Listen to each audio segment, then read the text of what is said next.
পেঁয়াজি তৈরি করার জন্য আমি একটি বাটি নিয়ে নিলাম।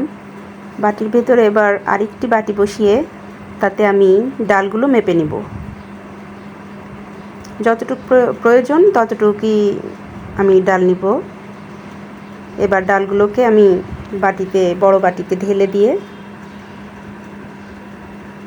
পানি দিয়ে ভিজিয়ে দিব কিছুক্ষণের জন্য। আধা ঘন্টা ভিজিয়ে রাখলেই হবে।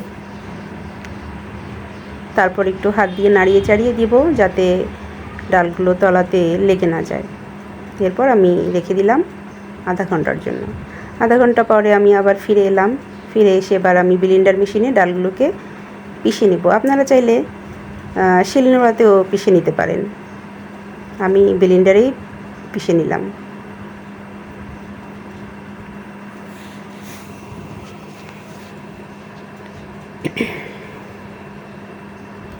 আমার ব্লেন্ডারে 1 থেকে 2টা ঘুল্লি দিলেই হয়ে যায়। তো আমি একটা ঘুল্লি দিয়ে নিলাম, হাত পিষা করে নিলাম একটু। এই যে হয়ে গেছে, আমি বাটিতে ঢেলে নিয়েছি। এরপর এর ভিতরে একটু মশলা অ্যাড করে দিব। প্রথমে দিয়ে দিলাম একটু গোলমরিচের গুঁড়া, তারপরে লবণ, তারপরে একটু মেখে নিয়ে এর ভিতরে আর একটু আমি রং অ্যাড করে দিলাম সৌন্দর্য বৃদ্ধির জন্য। আপনারা চাইলে দিতে পারেন, নাও দিতে পারেন, অপশনাল। এবার দিয়ে দিব পেঁয়াজ এবং কাঁচা ঝাল কুচি, পরিমাণ মতো দিব। এই যে আমার দেওয়া হয়ে গেছে। এবার আমি এগুলোকে ভালো করে মেখে নিব, চটকে চটকে মেখে নিব। বেশ কিছুক্ষণ ধরে মাখবো। ভালো করে মেখে নিব। মাখা হয়ে গেছে। এবার একটি কড়াইতে তেল বসিয়ে দিয়েছি, তেলটা গরম হয়ে গেছে।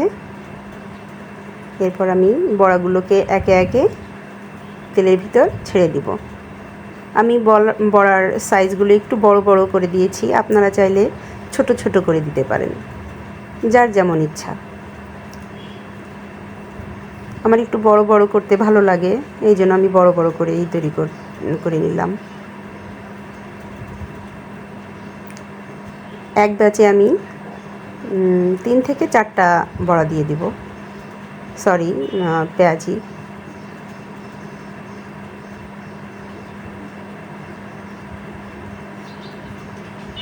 আর একটা দেওয়া যাবে। এই যে 4টা, একটু বড় বড় তৈরি করেছি তো এই জন্য 4টা ধরেছে। আপনারা চাইলে ছোট করেও দিতে পারেন, বড় করেও দিতে পারেন, অনেকগুলো দিতে পারেন। এবার উল্টে পাল্টে ভেজে নিব।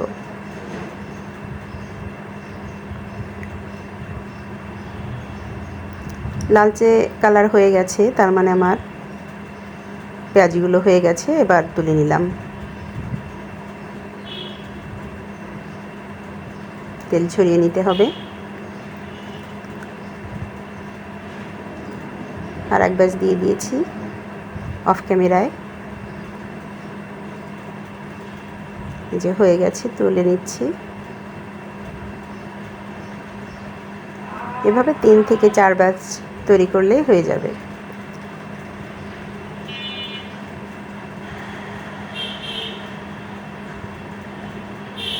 এই যে দিয়ে দিলাম আর এক ব্যাচ। এবার হয়ে গেছে।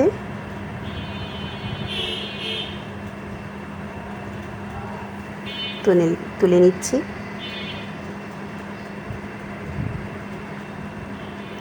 এই যে হয়ে গেছে। কত সুন্দর মুচমুচে করে ভেজে নিয়েছি। মুচমুচে হয়েছে, খেতেও নিশ্চয়ই অনেক ভালো লাগবে। আপনারা চাইলে এভাবে তৈরি করে নিতে পারেন।